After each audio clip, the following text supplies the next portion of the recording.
Hi, this is Mahesh Ravi, and in this video, we'll be talking about what exactly is atomic design. Atomic design is a new workflow that will help you reach your design solutions much faster.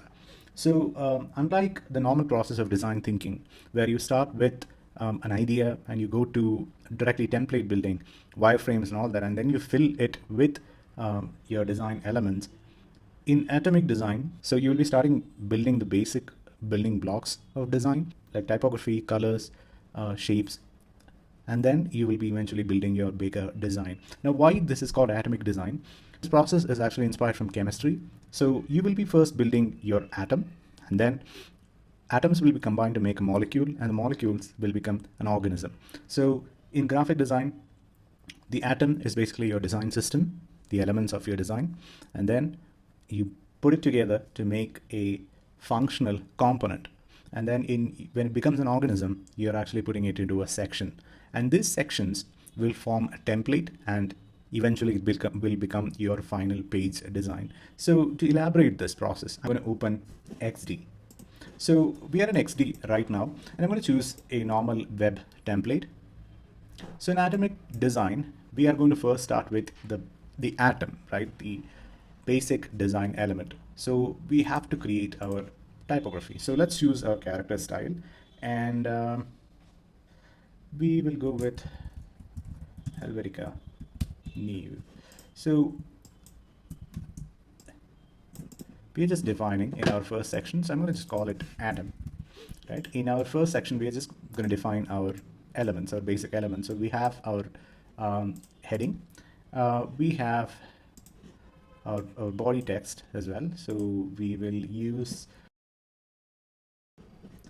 okay, maybe let's use a combination of Hoffler text. So we have two typography right here, and I have for the heading, I have the Helvetica, and I will make it bold. So this is our heading text, and this is our body text. We have defined that, and we'll define our color palettes as well. So basically, our color palette is going to be, I'm going to choose, the primary is going to be white, and we'll create a gray shade for the secondary color, and we can also create something else for the alternative color palette. So I'm going to just create a light red shade as our alternative color. So we have our typography and our colors defined in here. I'm going to define some shapes. So I'm going to go to this, and I'm going to create this. I'm going to create some more shapes. So I'm just saying that these are the basic shapes that you can use in our design, right? We have all our atoms right here, and these are the building blocks of our design. Now that we have our atoms defined, we're going to go to make our molecules. So I'm going to just create a duplicate here, just keep it somewhere hidden. So let's keep it somewhere here. So I'm going to make a molecule, which is one functional component from here. So what I'm going to do is I'm going to take a shape. I'm going to do that, duplicate it, and bring it here.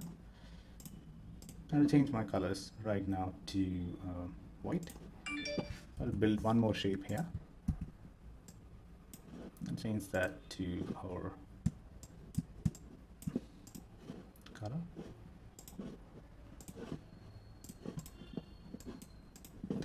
And I will take our regular text to this, and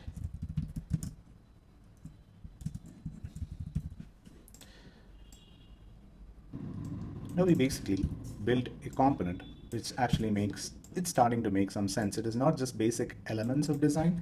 We have created a functional component, which is a molecule. It's not the complete design yet, but we created one component which is functional. The user can choose between any of these colors if they want, right? So now we have our molecules ready. We are going to build our organism. We are going to combine this to build an organism. So I'm going to just duplicate this. We're going to add other atoms into it until it becomes an organism. So I'm going to just go here. I'm going to pick up some shapes that we have. So we have this. I'm going to take that, copy it. Let's come back right here. We'll paste it here.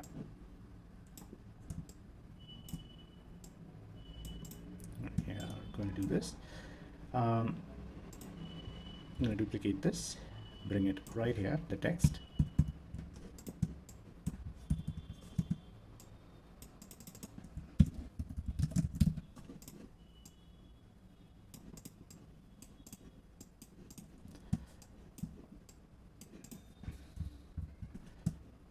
Let's bring in the other atoms here. So we need the image, we want the text. I'm going to take that in here. Just put it right here.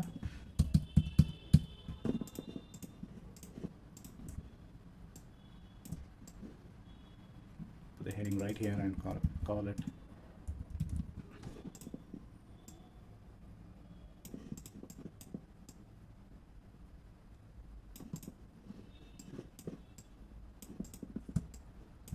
now we have an organism which has a function, it actually works. So let's take a look at this again. Atoms is where, in this section, when we started building our atoms, we were just focusing only on the individual elements. What exactly should be the typography? What should be the colors? What is the image that we want to use? What are the shapes that we want to use? So we could focus entirely on this. Then we actually went and we started building molecules. The smallest component just actually did something, did an action. So we started building individual molecules. And then we went into our next stage where we created an organism. It's a combination of these molecules. Now, what happens in atomic design in the next process flow is that we're going to take these sections and we are going to fit it into the template, right? We are going to build a template from these designs. So for example, I'm going to just show you what happens here. So let's take another shape in here. So we have that, and let's create it.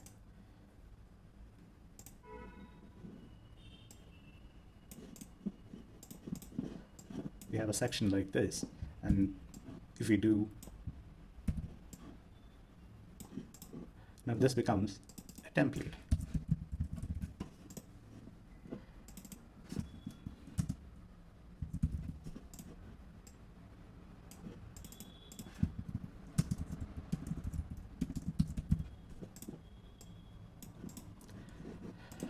You got an idea what exactly atomic design is and how the process works here. One of the major benefits here in choosing this workflow is that you can pay attention to each one of these elements, and your detailing in your final solution is going to be much better. Otherwise, if you're following the traditional workflow, there are chances where you will be just trying to fill out templates with random elements. So try this out, and I hope you're going to find this workflow really, really cool and really easy to understand. So that's it for today, and I hope you have learned something. And if you like the video, please subscribe, share, and let me know your thoughts in your comments. And I will see you with a new video soon. Take care. Bye.